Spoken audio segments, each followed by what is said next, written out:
আপনারা আগামী 12 তারিখ পর্যন্ত কোনো চাঁদাবাজি করবেন না, অর্থাৎ 12 তারিখ জাতীয় সংসদ নির্বাচন, সে পর্যন্ত আপনারা চাঁদাবাজি করবেন না, এটি নির্দেশ দিয়েছেন চট্টগ্রাম 13 আসনের সংসদ সদস্য প্রার্থী আলহাজ সরওয়ার জামাল নিজাম। তিনি বিএনপির একজন সংসদ সদস্য প্রার্থী, তিনি নেতাকর্মীদেরকে এই নির্দেশ দিয়েছেন। তাহলে প্রশ্ন হচ্ছে, তিনি কি 12 তারিখের পরে সরকার গঠন করলে তিনি চাঁদাবাজির লাইসেন্স দিয়ে দিবেন, অর্থাৎ চাঁদাবাজি শুরু করে দিবেন?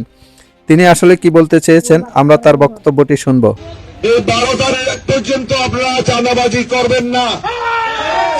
এই চাতুরি হলো আনোয়ারা প্রাণকেন্দ্র, আনোয়ারা হেডকোয়ার্টার হলো চাতুরি অত্যন্ত গুরুত্বপূর্ণ এলাকা এবং এখানে মানুষের আর্থিক উপার্জন থেকে অর্থনৈতিক অঞ্চল হিসেবে এটা গুরুত্ব অনেক বেশি। এবং এখানে একটা জিনিস আমি আজকে কিছুক্ষণ আগে আরেকটা অফিস উদ্বোধন করার সময় বলেছি, এখানে ভীষণভাবে চাঁদাবাজি নৈরাজ্য সন্ত্রাস চলছে।